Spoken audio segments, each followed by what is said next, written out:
Is open up sk.tournament.net here, and that's what you're going to get. You're going to get this at sk.tournament.net, T0URNAMENT.net.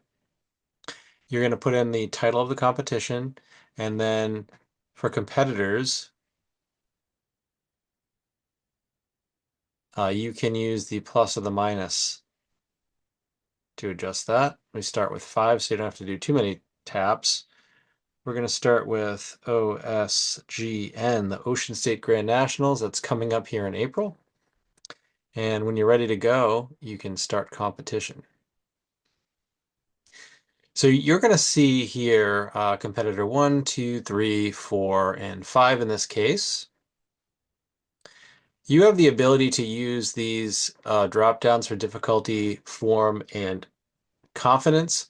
These are optional. You do not need to select anything here, but sometimes you might want to identify a competitor and say, well, you know, they were really above average for the difficulty on that one. The form was also above average, and the confidence down here was above average. That might just help you if you're trying to decide if competitor 1 beat out another competitor. But the way that you work this is you'll see 2 bars there. So competitor 1 goes, typically when I score, they'll stay at the top. And then I'll look at competitor 2 and I'll decide if they were better or not. If they were better in this case, I would just grab this tile and bring it up. So the way that this works is the system will score the highest from the top. So in this case, competitor 2 would be first place. Competitor 1 would be in second place here. And we can do the same thing with these. Maybe competitor 3 was better than competitor 2, and so on and so forth. So if you're judging a black belt weapons competition, typically if they drop their weapon, they're disqualified. So if they happen to be disqualified, you just press the red DQ button. If you made a mistake, you can just tap that again. And when you tap it, when they're disqualified, it gives you the option to undo the disqualification.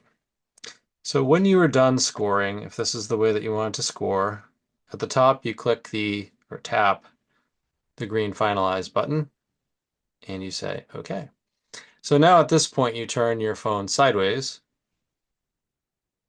and this is large clear letters and numbers so that you can have this scene from the scorekeeper's desk, no matter how far away that is. When you want to go, when they've called the first competitor up, you leave this. When they're done and they call the second competitor up, you just swipe. We had a disqualification, and the next competitor, and the next competitor, and the system will score it automatically based on how they were in the order that you set. When you're done with that and you're ready, the last card has ready for another event. Swipe to start again, and you just swipe that, and you start over. Now it keeps the title because you're most likely going to have several events within your ring at the same time. So you'll just keep that, set the number of competitors, and start competition again. If you've got feedback, I'd love to hear about that. There's a button at the bottom, and you can give feedback. Let's see if we can see that. Yeah. The feedback basically is a stars. You can just tap the stars that you like and put the feedback here. You can type in there, and if you want to, you don't have to, you can leave your email. And then you just click submit. That's all you do. We hope you love this and would love to hear how this works out for you. Thanks.